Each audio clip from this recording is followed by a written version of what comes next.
Si DICT Secretary Henry Aguda. Secretary, magandang morning. Magandang umaga po. Apo, Secretary, ang tagal na namin kayong hinahanap. Alam naming busy kayo, pero ang una po naming tanong, kasi ang direksyon na po ngayon ng investigasyon ng Zamboanga shooting ay may kinalaman na po dun sa dark web, sa dark web. Kayo po ba sa parte po ng DICT, ano po ang lumalabas sa inyong sariling o independent probe? Well, yun sa aman naman dun sa DICT, sinusundan na po namin yung informasyon at saka direksyon ng law enforcement authorities. Kami naman po, alam niyo naman, hindi kami law enforcer, so hindi rin kami yung active na nag-iimbestiga ng crime. So nagpro-provide lang kami ngayon ng forensics. Ang kaya naman namin gawin yung mga tawag ba dun sa roadblocks. So nakipag-unahin din po kami kay Roblox. Sabi ni Roblox, lahat ng information na pwede nilang i-share din nila this week para makatulong sa investigasyon. Ngayong week na to, may commitment po ngayon. Hindi lang magpapadala ng impormasyon. Meron tayong meeting, high level, with Roblox sa Singapore this Thursday. In fact, no less than the chairman of the National Privacy Commission will accompany si Yusek Aboy ng CICC to discuss with Roblox, among other things, over and above yung information na pwede nilang ibigay doon sa insidente, ano pa yung commitment nila para siguraduhin never na magamit ang Roblox for any similar incidents. Actually po, kinukwento ko nga, Secretary, sa mga sumusubaybay sa 2x2 na nung isang gabi, nag-usap-usap kami ng mga anak ko. Sabi, tatanong ko, ginagamit nyo ba yung Roblox na yan? Alam nyo, yung bunso kong anak sinabi niya, Daddy, yung Roblox, hindi naman puro mararahas yan eh. May mga educational pa nga daw na games dyan. Kaya siyempre hindi ko naiintindihan yon. Ang sinabi ko na lang, tigilan nyo na yan, Roblox na yan. Ngayon, ang Roblox ba as we speak, banned na ba yan sa Pilipinas o ano ba, in the process of being banned? Katunying hindi po, nagagamit pa yan. At saka yung tama yung mga anak nyo, nagagamit yan sa tamang pamamaraan. Pero hindi natin makakait.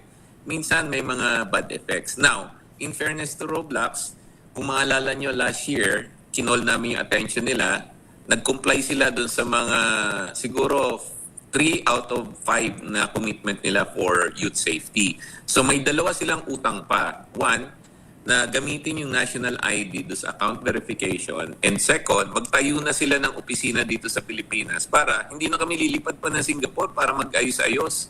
Dito na sila. So yan ang sisingilin ng natin sa kanila this week. And nakikipag-usap naman ako sa kanila. Sabi ko sa kanila, dapat yung mga huling requirements na hiningi namin sa inyo for child safety, implemented na yan no later than October.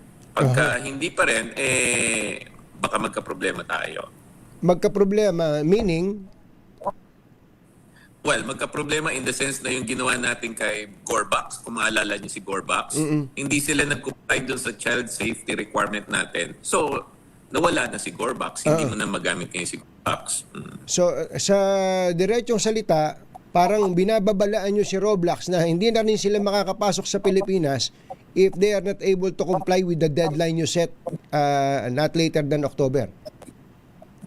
Tama yon, Katunying. And malinaw yan. Mahaba-habang usapan na rin po yan. Since early this year, pinag-uusapan na natin yan with Roblox. Medyo mahaba-haba na yung binigay natin na palugit sa kanila to ensure na yung good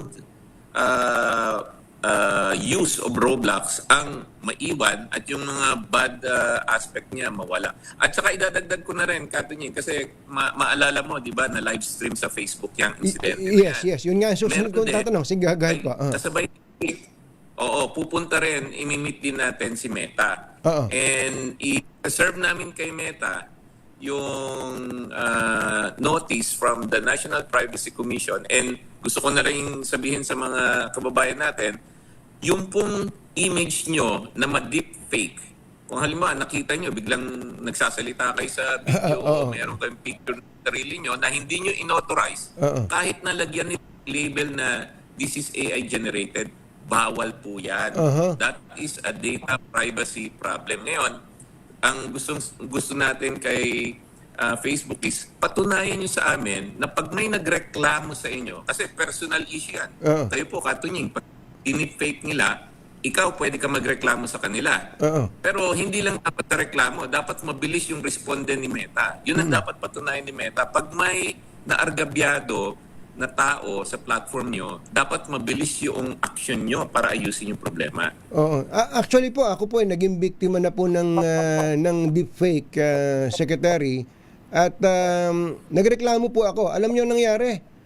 Nung nagreklamo po ako, pinost ko pa nga na kwanto deepfake to, ako ang naparusahan ng Facebook.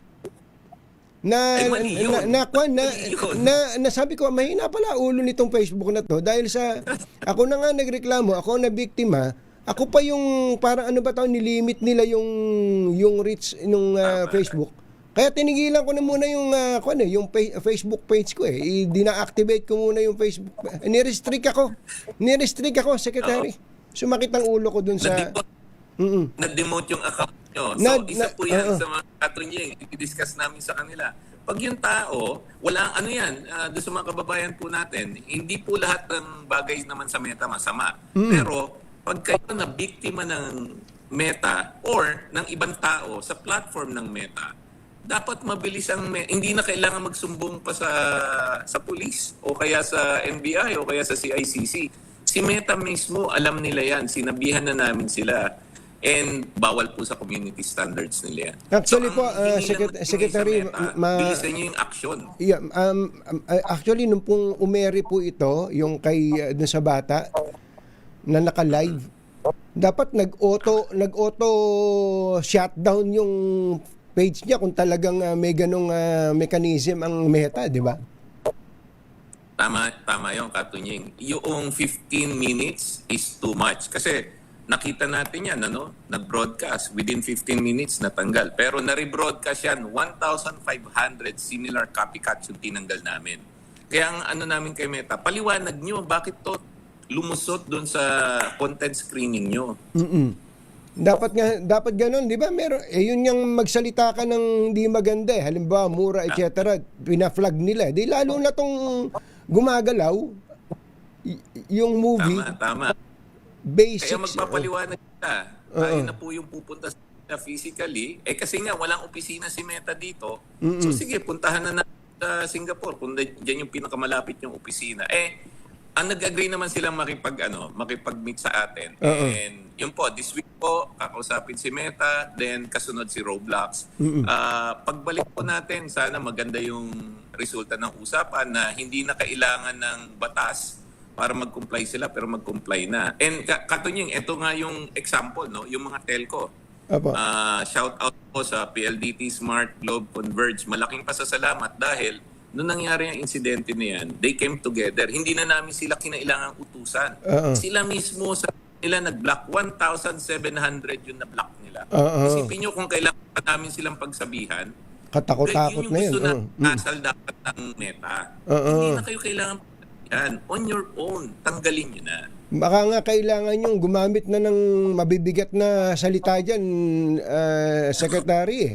As in, talagang baka parang malapit-lapit sa pagbabanta. Baka kailangan pagbantaan na natin sila tungkol dun sa mga kabiguan nila na sansalain yung mga pagpapalaganap ng karahasan at iba pa. Ako naman, Katunying, hindi naman banta tawag ka doon. Sa aking due process, binigyan na namin notice, ipinagpaliwanag namin sa inyo ang problema, kapag hindi pa naman kayo tumupad, gagalaw na lang kami. So, yun po, hindi po pagbabanta, pero pangako na susundan natin ang due process at mangingibabaw sa atin ang proteksyon ng mga kababayan po natin. Last na lang po, ano po ang pwedeng gawin ng DICT, ng gobyerno, dito po sa natuklasan nila Secretary John Vic Remulla na mga yung dark web, yung may search pattern daw itong bata na evil people, nihilism, anti-Semitism, at iba pang hate sites. Ano ba pwede nating gawin dyan? Kasi yung batang yon na napakaganda ng future ay naimpluwensyahan siya ng mga kasamaang ito, eh di sigurado ganun din sa iba pang bata at pati nga yung ibang matatanda. Yon, yung radicalization at Opo. saka yung mga predator po. Hindi naman yung platform ang may problema ngayon dyan. Although sinasabi namin yung platform, dapat bantayan nyo yung mga nagra-radicalize at saka nag-prey on our young. Yon, hinahabol na po ng mga pulis yun. Kami naman nag-provide ng mga digital forensics. And ito nga yung pakikipag-usap namin sa platform para bumilis yung pagkalap po ng ebidensya. Umaasa kami this week, marami kami maibibigay na ebidensya sa law enforcers para mahabol talaga yung mga predators and mga nagra-radicalize ng mga kabataan natin. Maghihintay po kami ng update, Secretary Henry. Maraming salamat po. Magandang umaga po. Good morning, Katunying, at saka sa mga nakikinig. Mabuhay po kayo. Si Secretary Henry Aguda, DICT.